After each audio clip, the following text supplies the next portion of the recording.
Hey everyone, Scott here to discuss Get Out, starring Daniel Kaluuya, Allison Williams, Bradley Whitford, Caleb Landry Jones, Stephen Root, and Catherine Keener, and directed by Jordan Peele. Now, before I get into this movie, there's a couple of things I want to discuss about. One of them is, surprise, this is a special Halloween show. 2, I was excited about this movie going in. Why did I see it? Well, it was because I thought it looked trippy, and then next thing you know, I watched the movie and I go, what the fuck was that? And then I watched it again on home video, on digital download, and then thought, this is actually a good movie. And the third thing is, I know Jordan Peele from the TV show Key and Peele, and I have seen his cat movie, Keanu, which I thought it was fine, and I love the cat in that movie. But let's get into this, shall we? We open the movie with not our main character, but one I'll be talking more about later in the show, named Andre, getting kidnapped by someone who will transform him later in the film. Suddenly, some creepy song is playing, and that song was really fucking creepy. And that sets one half of the mood of the movie, and the score of that sounds like it's saying, "Brother, get out." And I love that iconic score of this movie. Chris, played by Daniel Kaluuya, who is African American, and Rose, played by Allison Williams, from a recent Broadway show of Peter Pan, or not a Broadway show, but more like a TV movie. And I hear she was amazing in this Peter Pan, who is white, have such good chemistry, and I believe them as a couple. Rod is the second half of what the movie is, and that's horror/comedy. Because he's so funny in this movie. Like, he makes me laugh every time I see him. When Rose hits the deer and they call the cops about it and asks to see Chris's ID, not Rose, but the cop asks to see Chris's ID, even though he wasn't driving, and the way Rose is defending him and the way that cop asks to see his ID is police brutality. And that's the world that we're seeing today. And Rose handled it so well because that is bullshit, and the acting there was believable. Dean, played by Bradley Whitford, who is an African-American lover, and I also love how he politely acted when we first see him. Missy, played by Catherine Keener, is a hypnosis therapist, and when I first saw this, I thought she is up to something. Not good, and I couldn't tell what her character is about until I saw the movie, and she was a good character to portray by Miss Keener. Jeremy was the biggest douchebag throughout the movie, but his character is the only one I didn't care for, and because I knew he was up to something. From the minute that he comes in, I knew he was up to something.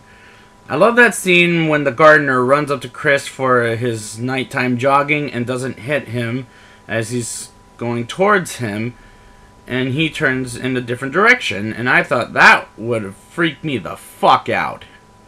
When Chris is hypnotized by Missy and goes into the hypnosis world called the floating world, or the sinking world, whatever the hell it's called, I thought, this is pretty damn freaky, and it's very twisted, and it cures Chris from smoking cigarettes, which, good for her. Chris goes up to Andre, aka Logan, at this point, and that's where he's been missing for months. And to be honest, I didn't know it was him until recently, and that was a very good twist. I like that twist. Stephen Root, aka Milton from Office Space, plays Jim Hudson, a blind artist who thinks Chris is an artist. Even though what little he does in this movie, I like him as a character actor, and I like his character as well. When Logan or Andre gets flashed by Chris's phone, and the way Andre attacked Chris was a very good sequence and scary as well. When Chris finds out about Rose's past boyfriends being African Americans, when I first saw this, I was like, oh shit, she's up to something on this.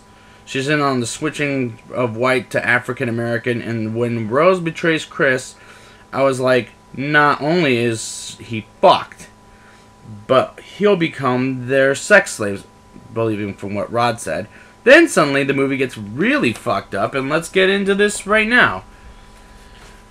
Rod tells the story about how Chris was abducted by Rose and her family with some comedic shit. And the scenes with him are hilarious as a motherfucker.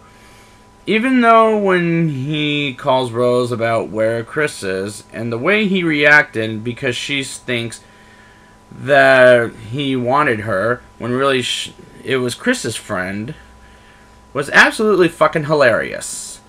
While Chris is about to get surgery, and suddenly he kills Dean and Jeremy off, and after that he breaks the mother, aka Missy's, teacup, and kills her off as well, Rose doesn't know what's happening while eating cereal and listening to the Dirty Dancing soundtrack, which I found hilarious because she's not paying attention. Like, how stupid are you?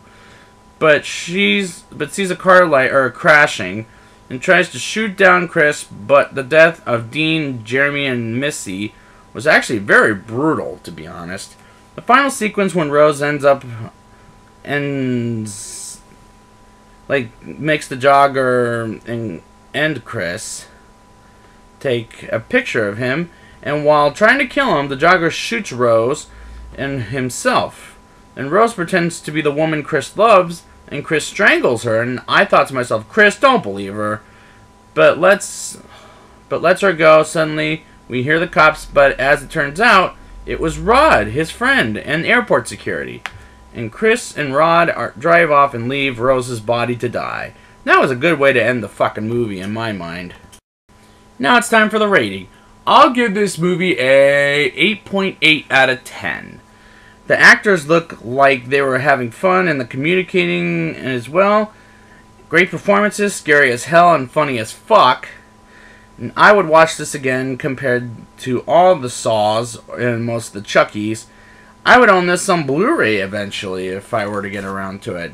So I'd like to thank you guys for joining me for this Halloween special, and until next time, get the motherfucker out of here.